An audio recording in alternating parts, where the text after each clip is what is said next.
Sarah Mitchell had always been fascinated by the changing of the guard ceremony at Buckingham Palace. The 22-year-old college student from Ohio had saved for 2 years to make her dream trip to London possible. She carried her camera everywhere, documenting every moment of her European adventure for her Instagram followers back home. On that sunny Tuesday morning in June, Sarah arrived at the palace gates early to secure the perfect viewing spot. The crowd was smaller than usual, giving her an unobstructed view of the impressive guards in their iconic red tunics and tall black bearskin hats. She had read about the guards' rigorous training and their unwavering dedication to duty, but seeing them in person was entirely different. The ceremony began with military precision.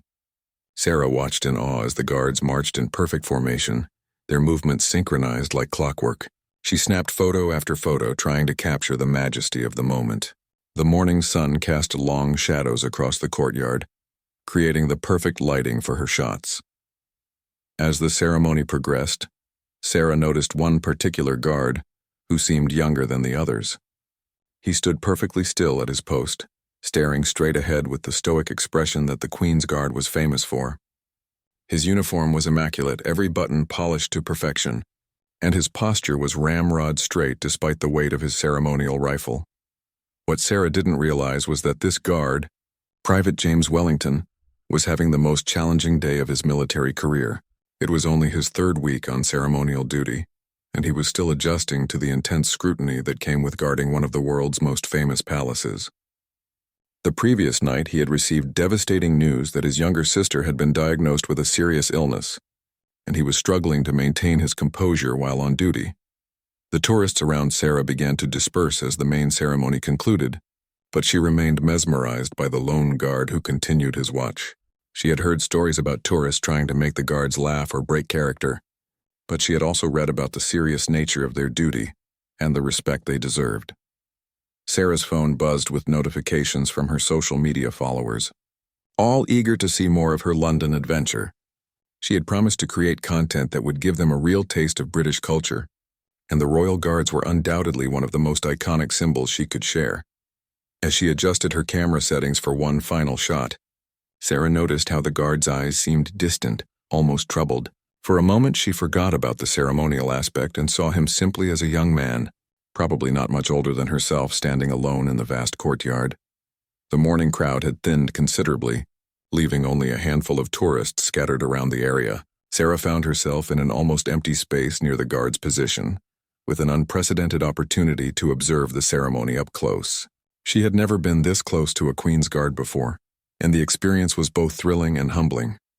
Unknown to Sarah, Private Wellington was fighting an internal battle. The news about his sister weighed heavily on his mind, and maintaining his military bearing was becoming increasingly difficult. He had been trained to ignore distractions, to remain focused regardless of external circumstances. But the emotional turmoil was testing every limit of his professional discipline. Sarah raised her camera once more, wanting to capture the guard's stoic profile against the magnificent backdrop of Buckingham Palace. She was so focused on getting the perfect angle that she didn't notice how close she had moved to his position. The barriers that usually kept tourists at a safe distance seemed less prominent in this quieter moment of the morning. As she stepped backward to frame her shot better, Sarah stumbled slightly on the uneven pavement.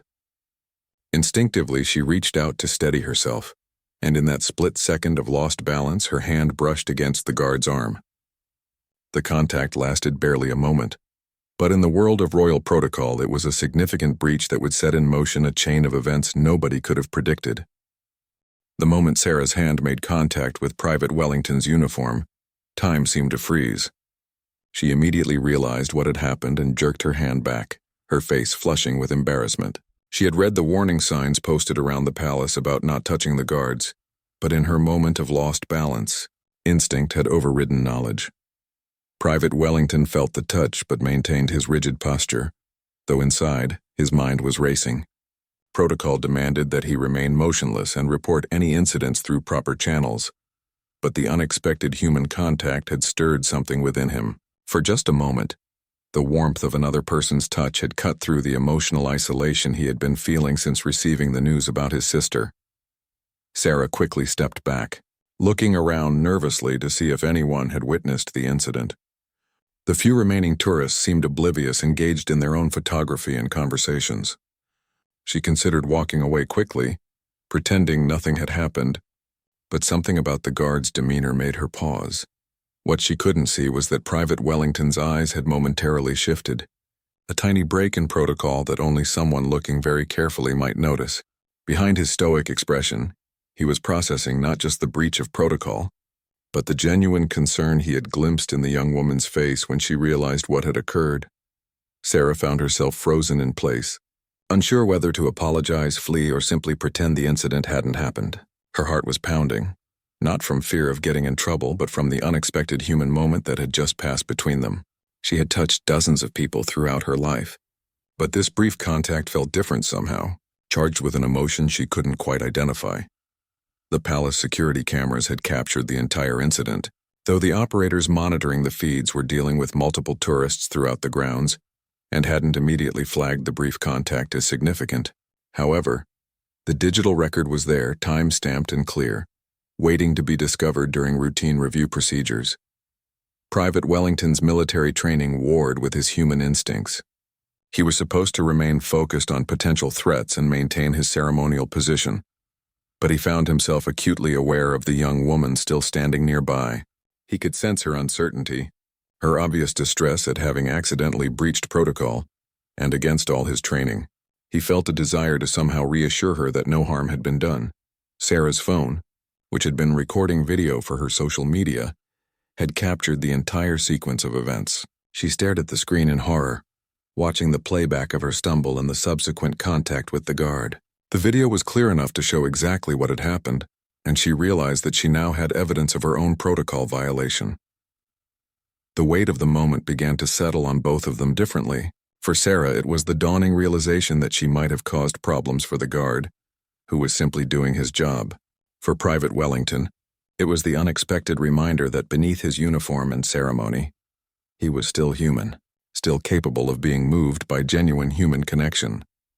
Other tourists began to gather again as the next changing of the guard approached, but Sarah remained rooted to her spot, unable to move away from the scene of her accidental transgression.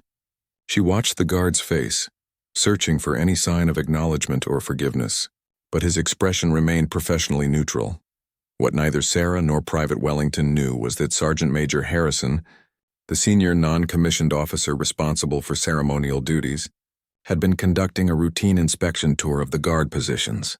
He was approaching from behind the palace walls, following his usual route to check on each post and ensure everything was proceeding according to protocol. The approaching footsteps of the sergeant major would soon change everything for both Sarah and Private Wellington, though neither of them was yet aware of his presence. The brief moment of human connection they had shared was about to be tested by the rigid structures of military protocol and royal security procedures. Sarah finally found her voice, though she barely whispered the words that would soon escalate the situation far beyond what either of them could have imagined.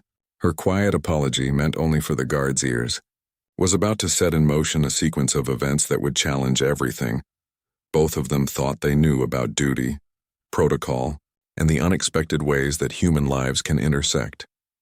The morning sun continued to shine down on Buckingham Palace, but for Sarah and Private Wellington, the day was about to take a turn that would change both of their lives in ways neither could have predicted when the morning began with such ordinary expectations. "I'm so sorry," Sarah whispered, her voice barely audible but clearly directed at Private Wellington. Those 3 words, spoken with genuine remorse, would prove to be the catalyst for everything that followed.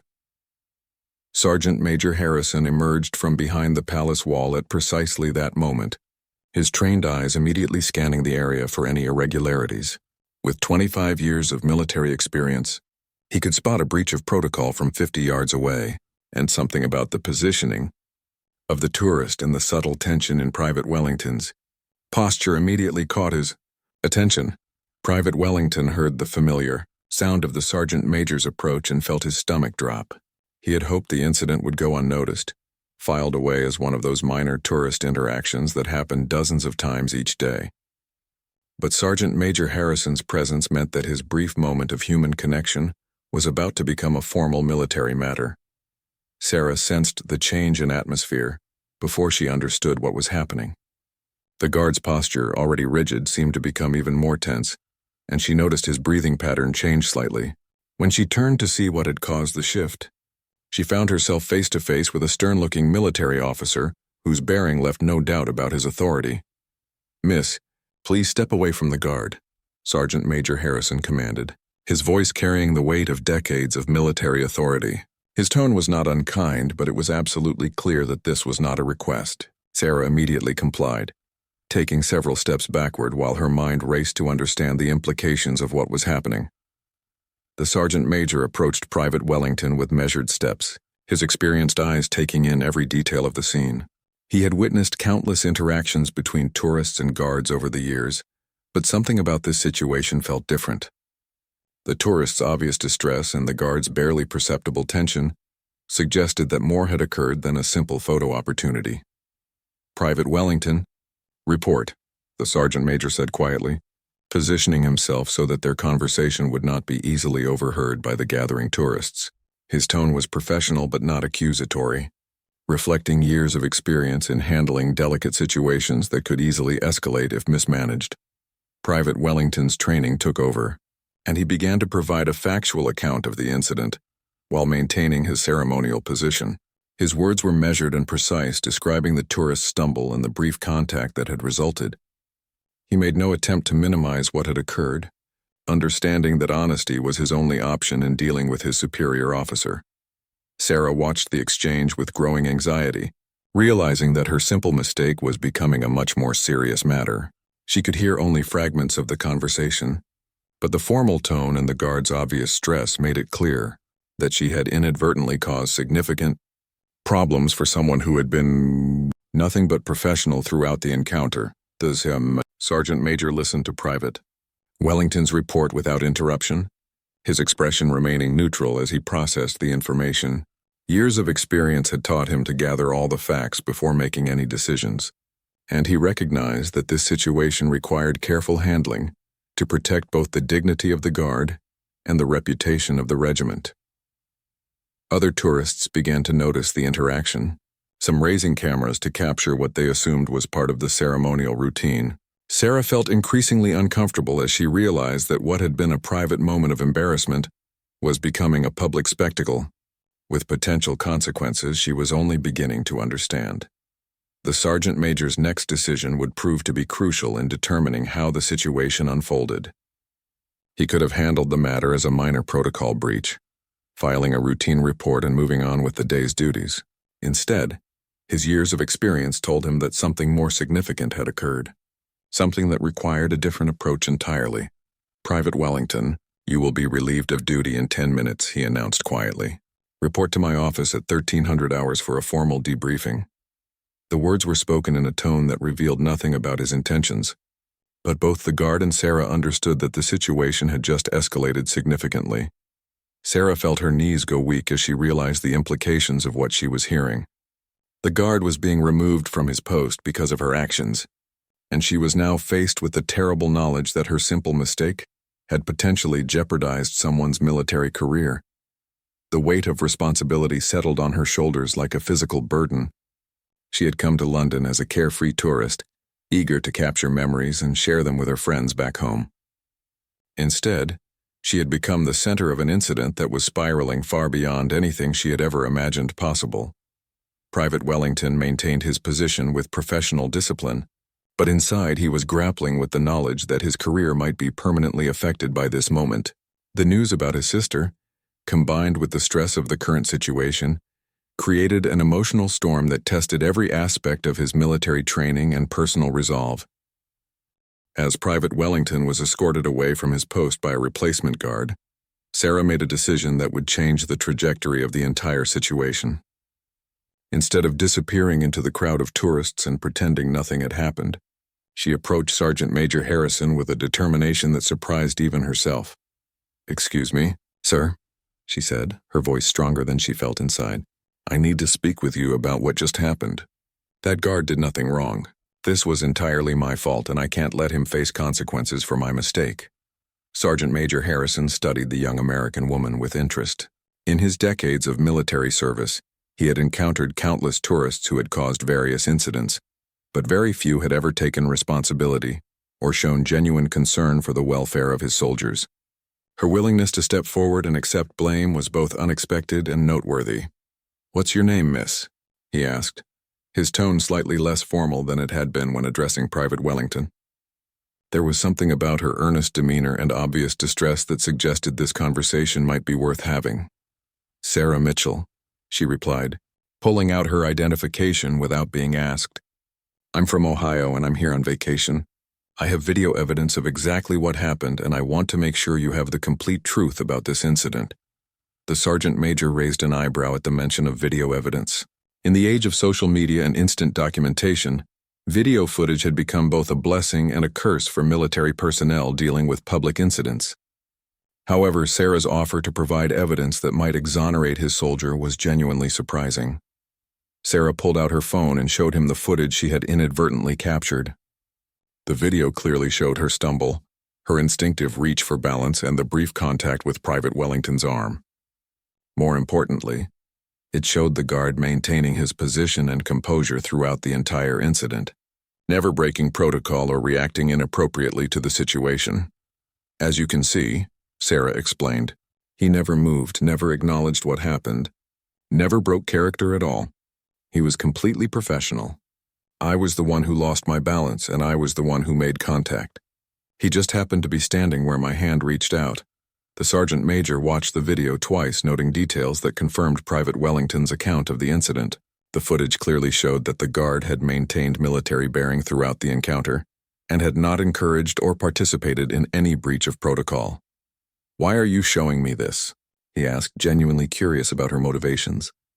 "Most people in your situation would simply walk away and consider themselves fortunate not to be in trouble themselves." Sarah's answer came from a place of deep conviction that surprised even her. "Because it's the right thing to do. That young man is serving his country, doing an important job, and he doesn't deserve to have his career damaged because I was clumsy. If there are consequences to face, they should be mine, not his." The conversation was interrupted by the arrival of Captain Morrison, the officer in charge of ceremonial duties, who had been summoned by the unusual nature of the incident. His presence elevated the situation to an even more formal level, but Sarah was determined to ensure that the truth was heard by whoever needed to hear it. "Captain." Morrison reviewed the video evidence and listened to both the sergeant major's report and Sarah's account of the incident. His military training emphasized the importance of gathering complete information before making decisions, and he recognized that this situation was more complex than a typical tourist interaction. "Miss Mitchell," Captain Morrison said after reviewing all the available information, "your willingness to take responsibility for this incident is commendable, but I need to understand something. You mentioned that you whispered an apology to Private Wellington. Can you explain why you felt compelled to speak to him directly?" Sarah's answer would prove to be crucial in determining how the entire incident was ultimately handled. Her explanation revealed not just her own character, but also provided insight into the human element of what had occurred between her and the guard. "When I realized what had happened, I could see that he was upset," she said honestly. "Not angry, but troubled by something deeper than just my accident. I felt like I had made a difficult day even worse for someone who was just trying to do his job. The apology wasn't really about protocol or rules. It was just one human being acknowledging to another that they had caused unintended harm." The officers exchanged glances, recognizing that Sarah had unknowingly touched on something significant. Private Wellington's personal struggles were not widely known, but his superior officers had noticed subtle changes in his demeanor over the past few days and had been monitoring his well-being accordingly. Captain Morrison made a decision that would ultimately determine the outcome of the entire incident. Instead of treating this as a straightforward breach of protocol, he recognized an opportunity to address both the immediate situation and some larger issues about the human side of military service. "Miss Mitchell, I'm going to ask you to do something unusual," he said. "Would you be willing to participate in Private Wellington's debriefing session? Your perspective on this incident, and particularly your video evidence, could be valuable in ensuring that we handle this matter appropriately." Sarah agreed without hesitation, though she had no idea that her decision to stay involved would lead to revelations that would change both her life and private Wellington's in ways that neither of them could have imagined when the day began with such ordinary expectations. The debriefing room in Wellington Barracks was austere and formal, with military efficiency evident in every detail from the precisely arranged furniture to the regimental photographs lining the walls. Sarah felt completely out of place as she sat beside Captain Morrison, waiting for Private Wellington to arrive for what could potentially be a career-defining meeting. When Private Wellington entered the room, Sarah was struck by how different he looked without his ceremonial uniform and towering bearskin hat. In his standard military dress, he appeared younger and more vulnerable, though he maintained the rigid posture that marked him as a professional soldier. "Private Wellington," Captain Morrison began, "before we discuss this morning's incident, I want you to know that Miss Mitchell has provided video evidence that corroborates your account of what occurred. However, there are some additional matters that need to be addressed, and Miss Mitchell has volunteered to participate in this discussion to ensure we have a complete understanding of the situation." Private Wellington's surprise at seeing Sarah in the formal military setting was evident despite his training to control his expressions. He had assumed that their brief interaction would be the last he ever saw of the American tourist, who had accidentally touched his arm during the morning ceremony. Sarah cleared her throat nervously before speaking. "Private Wellington, I want you to know how sorry I am for what happened. But more than that, I want to understand something. When I apologized to you earlier, you seemed troubled by something more than just my accident. I've been thinking about it all morning, and I can't shake the feeling that there was something else bothering you." The directness of her question caught everyone in the room off guard. Military debriefings typically focused on facts and protocols, not personal observations about emotional states. However, Captain Morrison recognized that Sarah's civilian perspective might provide insights that military formality could miss. Private Wellington hesitated, glancing at his superior officers before responding. The emotional walls he had built to maintain his professional composure throughout the morning finally began to crack under the weight of genuine human concern. "Miss, with respect, my personal matters are not relevant to this incident," he said, though his voice carried a strain that suggested maintaining that position was becoming increasingly difficult. "Captain," Morrison intervened with the wisdom that came from years of leading young soldiers through various crises. "Private Wellington, Miss Mitchell's observation may actually be quite relevant. Your platoon sergeant has noted changes in your demeanor over the past few days, and we've been concerned about your well-being. This incident, while minor in itself, might be symptomatic of larger issues that need to be addressed." The formal military environment suddenly felt charged with human emotion as Private Wellington struggled with the decision to reveal his vulnerability. Years of training had taught him to compartmentalize personal problems and maintain professional standards, but the genuine concern from both his officers and an unexpected civilian was breaking down his defenses. "My sister," he said finally, his voice barely above a whisper. "She was diagnosed with leukemia 3 days ago. She's only 16 and the doctors say the prognosis is uncertain. I've been trying to maintain focus on my duties, but when Miss Mitchell touched my arm this morning, it was the first human contact I'd had since receiving the news, and it just—" His voice trailed off as the full weight of his emotional burden became clear to everyone in the room. The strict protocols that governed Royal Guard duty had no provisions for the kind of personal crisis that Private Wellington was facing. Yet his dedication to duty had prevented him from seeking the support he desperately needed. Sarah felt tears welling up in her eyes as she realized the true significance of their brief encounter. Her accidental touch had not been an invasion of military protocol, but rather an unknowing moment of human connection with someone who was suffering in isolation.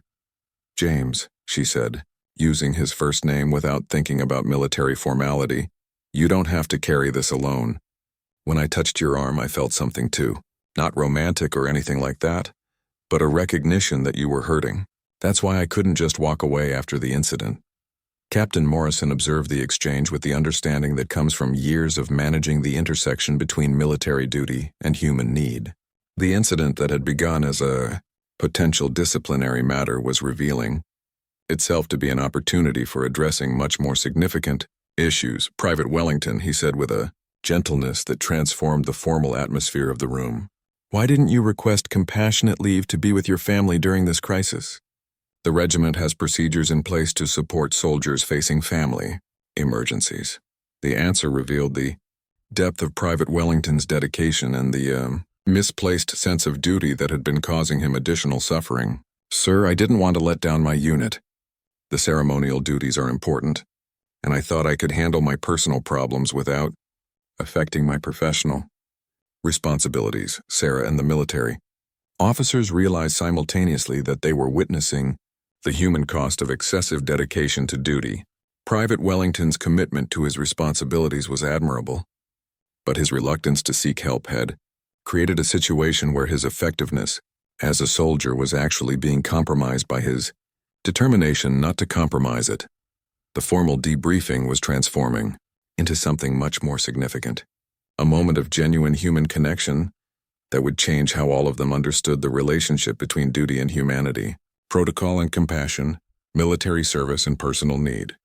3 months later, Sarah received a letter that would forever change her understanding of how single moments can ripple through multiple lives in unexpected ways.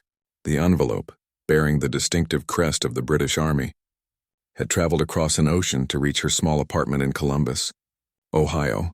The letter was from Captain Morrison, written in the formal style of military correspondence but carrying an underlying warmth that reflected the human connection forged during that extraordinary debriefing session at Wellington Barracks. Dear Miss Mitchell, it began, I am writing to update you on the aftermath of the incident involving Private Wellington and to express the regiment's gratitude for your role in what has become a transformative experience for our entire unit. Sarah read eagerly, hungry for news about the young soldier whose brief encounter had affected her so deeply. The letter revealed that her instinctive recognition of his emotional distress had led to changes that extended far beyond a single guard's personal crisis. Private Wellington had been granted immediate, compassionate leave following the debriefing session, allowing him to be with his sister during the most critical phase of her treatment. The military's response to his situation had been swift and comprehensive, providing not only time off, but also connecting his family with resources and support systems they hadn't known existed. More significantly, the incident had prompted a review of how the regiment handled the intersection between ceremonial duties and personal crises. New protocols were implemented to ensure that soldiers facing family emergencies would receive appropriate support without fear of compromising their professional standing. Your observation that Private Wellington was troubled by something beyond the protocol breach, Captain Morrison wrote, led us to recognize that our emphasis on maintaining ceremonial perfection had inadvertently created barriers to soldiers seeking help when they needed it most. The letter went on to describe how Private Wellington's sister had responded remarkably well to treatment, with doctors now optimistic about her long-term prognosis. The young soldier had returned to duty with renewed purpose, but also with a deeper understanding of the balance between professional dedication and personal well-being. Sarah learned that her video evidence had been used not to discipline Private Wellington, but rather as a case study in how civilians and military personnel could interact with mutual respect and understanding. The footage had become part of training materials used to teach new guards about maintaining professionalism while remaining open to the humanity of the people they encountered. But the most surprising revelation in the letter was yet to come. Private Wellington had requested permission to correspond with Sarah, expressing his gratitude for her intervention and his desire to maintain the unexpected friendship that had emerged from their brief encounter. It is unusual, Captain Morrison acknowledged in his letter, for such connections to develop between military personnel and civilians, but the circumstances of your meeting and the positive outcomes that resulted have convinced us that this correspondence would be beneficial for both parties. Enclosed with the formal letter was a personal note from Private Wellington himself, written in the careful handwriting of someone unaccustomed to expressing deep emotions on paper. Dear Sarah, his letter began, I don't know if you realize that your simple apology and your refusal to let me face consequences alone probably saved my military career and possibly my sister's life. When you recognized that I was struggling with something beyond our accidental contact, you gave me permission to be human in a world that demanded I be superhuman. He went on to describe how her intervention had taught him that true strength sometimes meant accepting help, and that the best service to his country involved taking care of himself so he could take care of others. The correspondence that developed between Sarah and James Wellington became a testament to the unexpected ways that lives can intersect and change each other. What had begun as an embarrassing tourist mistake had evolved into a friendship that bridged different worlds and demonstrated the power of human connection to transform challenging circumstances. Sarah's London vacation photos, which she had originally planned to use for lighthearted social media content, instead became the foundation for a blog about unexpected encounters and the importance of taking responsibility for our actions. Her story of the Royal Guard incident resonated with readers around the world, generating conversations about empathy, responsibility, and the human connections that can emerge from the most unlikely circumstances. Years later, when people asked Sarah about the most significant moment of her European vacation, she would always return to those few seconds when she accidentally touched a stranger's arm, and then chose to stay and take responsibility for her actions. That simple decision had revealed the profound truth that our smallest gestures can have the largest consequences, and that sometimes the most meaningful connections emerge from the most unexpected encounters. Private Wellington continued his military service with distinction, eventually becoming a mentor to younger soldiers facing their own personal crises. The lessons learned from his interaction with an American tourist became part of his leadership philosophy, emphasizing that true military strength includes the wisdom to recognize when to seek help and the courage to remain human while serving something larger than oneself. The story of their brief encounter became a reminder that in a world often divided by protocol, nationality, and circumstance, the fundamental human capacity for compassion and connection remains the most powerful force for positive change.